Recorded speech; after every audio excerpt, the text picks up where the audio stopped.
Bom dia, Deus abençoe sua vida, Deus abençoe sua família. Mais uma manhã com Deus e nós sabemos que quando nós nos colocamos à disposição do Senhor, a palavra dele se cumpre, porque ele disse que não nos deixaria órfãos, não nos deixaria sozinhos, mas ele enviaria outro Consolador, o Espírito Santo. E é o Espírito Santo que nós convidamos nessa manhã. Espírito Santo, se assenta conosco.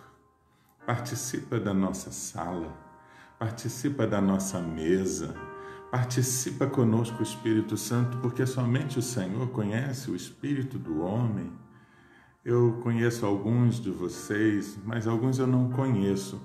Mas o Espírito Santo conhece, ele conhece o coração de vocês. E ele vai de encontro a você agora, ao ponto da sua necessidade. Então nós dizemos nessa manhã, bem-vindo Espírito Santo. Bem-vindo Espírito Santo nesse lugar. Bem-vindo Espírito Santo na minha casa. Entra, Senhor, mexe mesmo com a nossa estrutura e vai trazendo cura, sara as feridas. Toca o nosso coração, porque às vezes o nosso coração tem um sentimento estranho, Deus. Fica apertado, o nosso coração fica doído. Então, coloca agora, Espírito Santo, paz no nosso coração. Eu te peço, Espírito Santo, cumpre o teu propósito. Toma o teu lugar. Renova as nossas forças. Bom dia, Espírito Santo. Tu és lindo, Tu és maravilhoso, não há outro como o Senhor. Eu te peço que o Senhor cumpra o seu propósito na nossa vida, porque o Senhor é aquele que está ao nosso lado, é aquele que nos consola, é aquele que nos exorta. O Senhor é aquele que habita em nós. Então, eis-nos aqui como morada tua, habita na nossa vida e revela-nos o teu propósito, que sejamos movidos por ti nesse dia.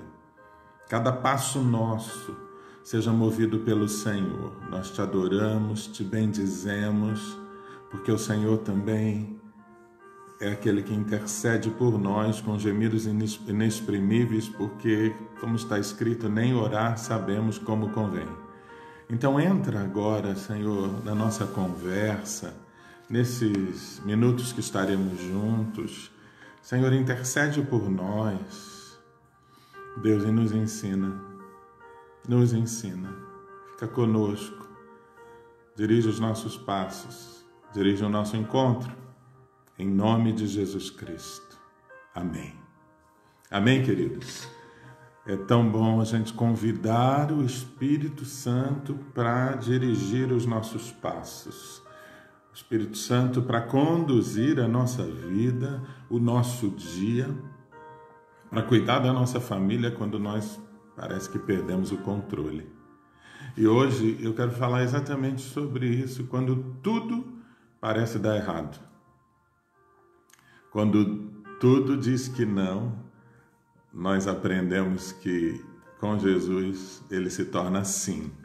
E eu vou contar para vocês uma história de dois discípulos que após a crucificação de Jesus, eles entraram no desespero total. Eles acharam que aquilo era mentira, que Jesus havia mentido para eles. E vamos ler e vamos conversar sobre isso um pouquinho. Lá em Lucas, no capítulo 24, no versículo 13, diz assim: naquele mesmo dia, 2 deles estavam indo para um povoado chamado Emaús, a 11 quilômetros de Jerusalém. No caminho conversavam a respeito de tudo o que havia acontecido.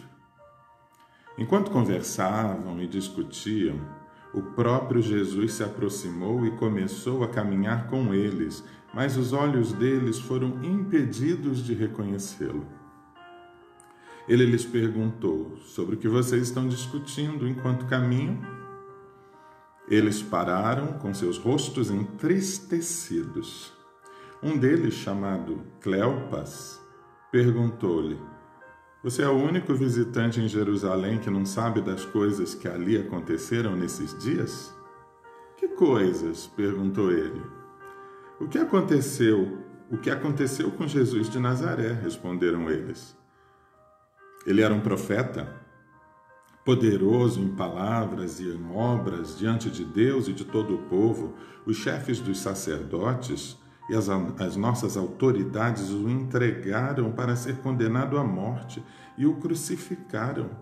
E nós esperávamos que era ele que ia trazer a redenção de Israel. E hoje é o terceiro dia desde que tudo isso aconteceu.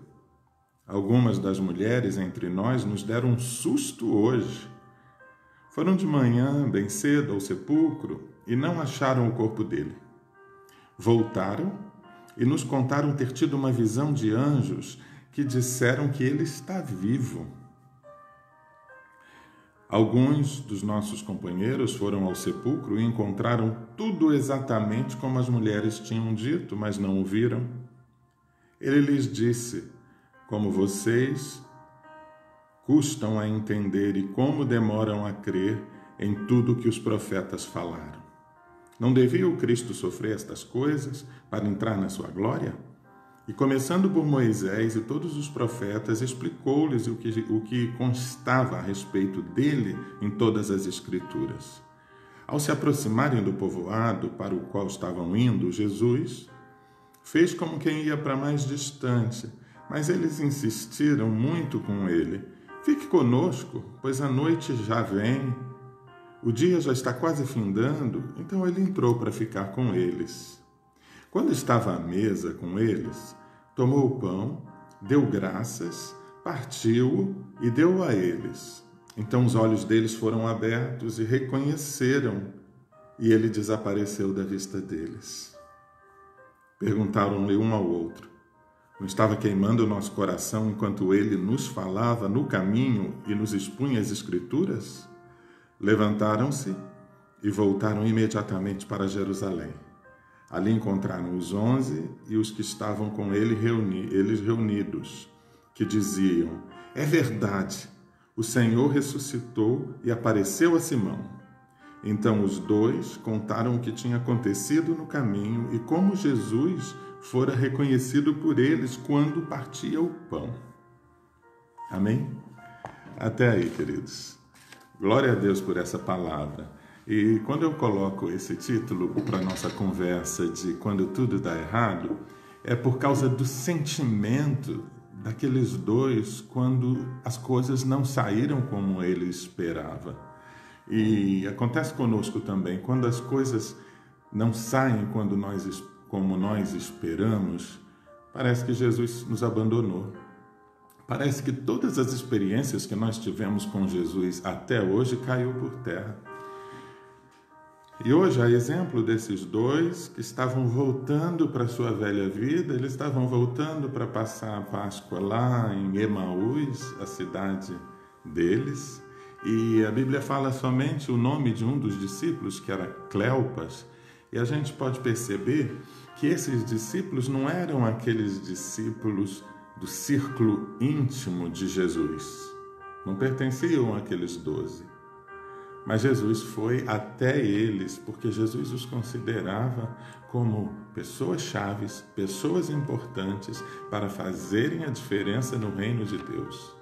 E isso assim é conosco, acontece conosco. Você é uma pessoa chave.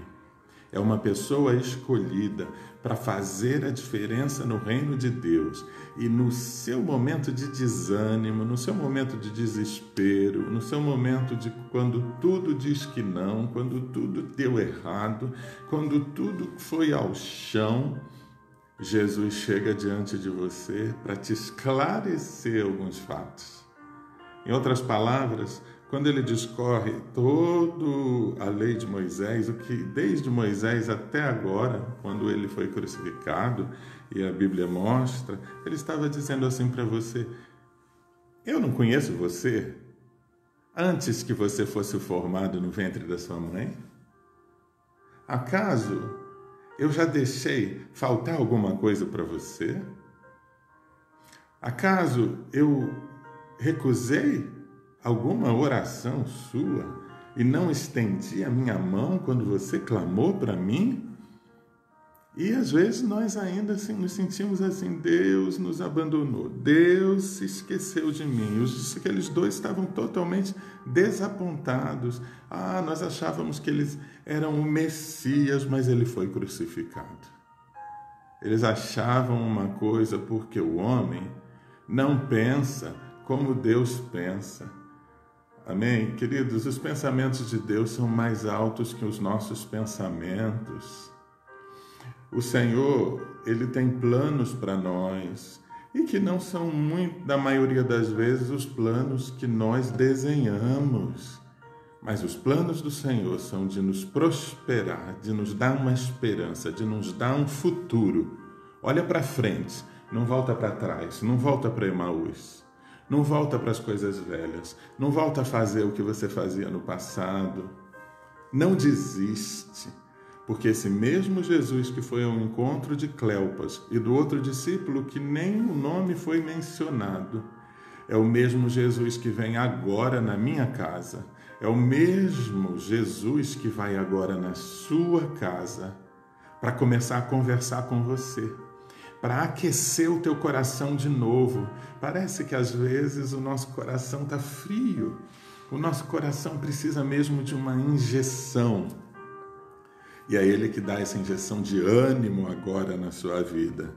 Então, queridos, eles tinham perdido a esperança, tinham perdido a confiança. E você?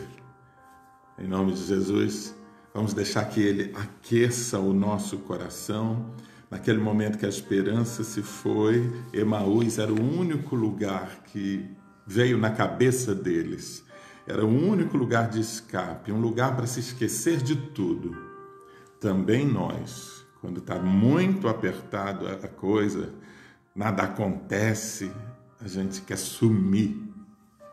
E quantas vezes você quis sumir, desaparecer? Eu vou sumir. Aqueles que às vezes até podem, pegam carros que tem, ficam rodando a cidade. Ultimamente nem podemos nesse tempo de quarentena, mas viajam, desaparecem por um tempo. Vou sumir. Não adianta você sumir. Não adianta, não desanima. Não entristece. Levanta a cabeça. É só parte do processo.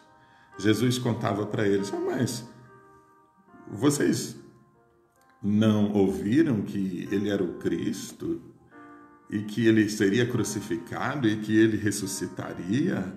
Então eles já estavam indo a 11 quilômetros de Jerusalém, já estava ficando tarde, anoitecendo, e o coração deles foi modificando com aquela conversa. Quando a gente fala sobre Jesus, como estamos fazendo agora, o nosso coração se aquece, o nosso coração se anima, alguma coisa no mundo espiritual se move, é o Senhor que está se movendo aqui no nosso meio.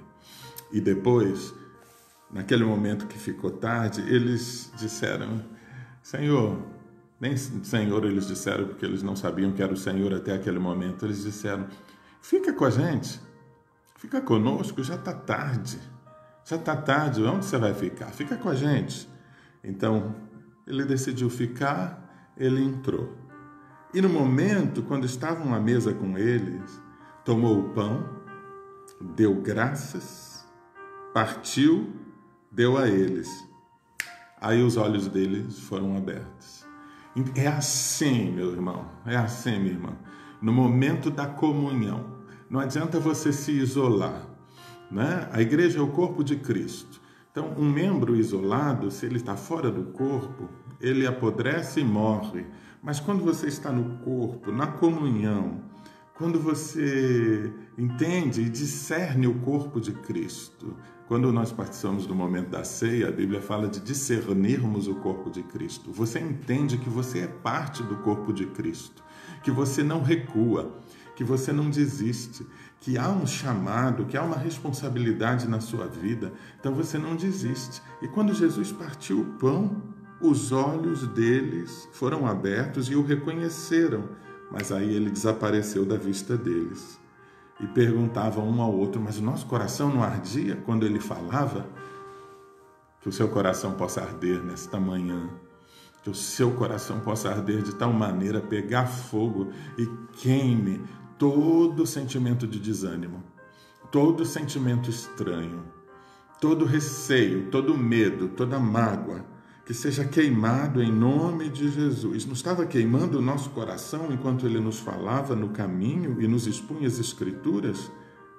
Abriram os olhos, voltaram correndo para Jerusalém e ali eles encontraram os 11 que estavam todos reunidos, alegres porque o Senhor já havia encontrado Pedro e eles puderam contar também.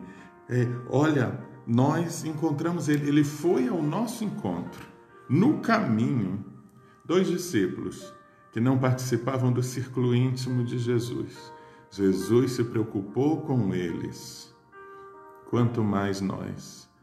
Jesus se preocupa com você hoje e vai ao teu encontro, no ponto da sua necessidade, para resolver, para tirar a tristeza e colocar a alegria, para tirar a impossibilidade e para que ela se torne possibilidade. Tudo é possível àquele que crê. Você crê que Jesus está vivo? Que Jesus ressuscitou? Que Ele enviou o seu Espírito Santo? O outro Consolador para estar ao seu lado? Amém? Para estar em você e trabalhar através de você? Está aí o Espírito Santo. Se você crer como eu creio, e se você deseja que o seu coração seja ativado novamente, que o seu coração seja cheio de ânimo nessa manhã, quando tudo dá errado, quando você só consegue, não tem forças para levantar a cabeça, porque a cabeça pesa, os ombros pesam, você vai dar um salto. Glória a Deus! O meu coração voltou a arder de novo. O meu Jesus está vivo. O mesmo Deus que te cuidou ontem, Ele cuida hoje e vai cuidar sempre. Faz parte do processo. O sofrimento, as lutas, a dor, é para que você crie músculos na fé. E o Senhor te fez forte. Então levanta-se para um dia de vitória, um dia cheio do poder de Deus. Em nome de Jesus é que oramos. Amém? Vamos orar. Pai, apresentamos cada um que hoje chegou na nossa sala, Senhor. Aqui está a Rose, a Irene, Fabiola. Senhor, eu apresento Ana, Camilo, Senhor, o Eide, Senhor, a Edine Cotra, Senhor, olha Luci, Senhor, Cândida, olha o Hélio Peixoto, meu querido, o Eduardo, Senhor, lá da África do Sul, o mesmo Deus que está aqui, Ele está aí, oh Senhor, olha, Senhor, para cada um deles, a Rita, o Ney, olha para eles, o Zé Carlos, Senhor, meu irmão, no Rio de Janeiro, que a glória do Senhor brilhe aí na nossa casa, junto com a nossa família, Irene, e todos vocês que vão chegar, não recuem, não voltem atrás. Pai, eu os apresento diante do trono da graça de Deus, para que o Senhor leve o mesmo ânimo que o Senhor Jesus levou para aqueles dois, no caminho de Emaús. Espírito Santo, dá força para que eles se levantem e continuem lutando. Dá força para que eles se levantem e entendam o processo. Dá força para mim também, Senhor, nessa manhã. Para que a gente atravesse, Senhor. Para que a gente dê o próximo passo em direção ao propósito que o Senhor tem para as nossas vidas. Libera, ó Deus, um cântico novo nos lábios. Libera, Senhor, o que precisa ser liberado e vai de encontro ao ponto da nossa necessidade e muda. Oh Deus, naquele momento o Senhor foi ao encontro deles e houve uma conversão, uma mudança de rota. Aquilo que precisa ser mudado na vida do meu irmão, o que precisa ser corrigido, corrige hoje, Pai. No nome de Jesus eu te peço que haja uma conversão, uma mudança de rota quando estamos indo para o lado errado, que a gente possa converter para o lado certo. Espírito do Deus vivo, muda a nossa rota, muda a nossa história, quebra o jugo que o inferno quer colocar, o peso que quer colocar sobre os nossos ombros. Senhor, repreende as mentiras, as sentenças que Satanás tenta soprar nos nossos ouvidos. Senhor, maior é aquele que está em nós do que aquele que está no mundo. Nós ouvimos isto desde que nos convertemos, que a gente possa sentir nessa manhã a grandeza do Senhor, daquele que é maior e que está em nós. Está em nós, o Senhor está em nós. Aquece o nosso coração, como o Senhor aqueceu o coração de Cleopas e daquele outro discípulo. Eu oro, Senhor, para que o Senhor cubra cada lar aqui representado. Cubra as famílias com o sangue de Jesus Cristo. Cobre os filhos, os netos, os pais, os irmãos, os tios. Cobre com o sangue de Jesus, com a tua proteção a cada família aqui representada. Eu continuo orando, Senhor, pelo Rubinho, Senhor, nosso amado, porque ele também é um discípulo teu, servo do Senhor, e ele está entubado. Senhor, foi alvo da Covid-19, mas eu reivindico essa palavra, que é maior aquele que está em nós e é maior aquele que está nele, o Senhor Jesus, o Espírito Santo. Então, Senhor, aquece o coração dele de tal maneira, aquece, Senhor, o sistema respiratório, aquece, Senhor, e o livra de toda infecção, de toda malignidade, que ele se levante daquele leito. Assim como eu oro pela pastora Edileuza e pelo pastor Elmo, Senhor, que também foram atingidos, que eles se levantem em nome de Jesus. Eu oro, Senhor, por aqueles que estão nessa situação, pelas famílias e por aqueles que têm luto e pranto na sua casa, que o Senhor leve conforto, em nome de Jesus Cristo. Em nome de Jesus Cristo, que o Senhor levante homens e mulheres, Senhor, com sabedoria na nossa nação. Em nome de Jesus, cubra os médicos, os profissionais da área de saúde. Senhor, em nome de Jesus, guarda-os, protege-os, blinda-os de todo ataque do inimigo. Senhor, desse mal. Senhor, dá sabedoria aos homens, aos cientistas, para que uma vacina seja descoberta e libera um tempo novo na nossa nação. Guarda, Senhor, e protege os pastores, as igrejas, os líderes, para que estejam livres de discussões vãs e tolas que não levam a lugar nenhum, mas que estejam focados no Senhor Jesus. Como o Senhor entrou ali, Senhor, na conversa daqueles dois discípulos, que o Senhor entre em todas as conversas que tiram o foco do Senhor e possa trazer-nos a todos para o foco, que é Cristo Jesus. Muito obrigado por esta manhã de renovo, de fortalecimento espiritual. Entregamos o nosso dia a Ti, confiando que o Senhor está conosco. E se o Senhor é por nós, quem será contra nós? Se Deus é por você, amado, quem será contra você? Eu abençoo você nessa manhã com toda sorte de bênçãos. No mundo espiritual, você é mais do que vencedor. Amém, Luci? A Luci pede para orar porque ela está indo trabalhar e está com muito medo. E eu declaro que o Senhor não te deu espírito de medo, mas o Senhor te levanta a cabeça e o Senhor te blinda com o sangue de Jesus. Nenhum mal chegará em você, na sua vida, em nome de Jesus. Aqueles que vão trabalhar e que estão com medo, recebam essa blindagem do Espírito Santo do Senhor aí aonde você estiver. Amém? Deus te abençoe rica e abundantemente. Continue nos ouvindo todos os dias, às 6:30 da manhã. Divulgue essa notícia que tem uma palavra sendo liberada às 6:30 da manhã. Compartilhe essa live e acesse novamente no youtube.com/Cláudio Modesto. Tá bom? Que Deus te abençoe. Um dia de vitória. Amo você. Estamos juntos.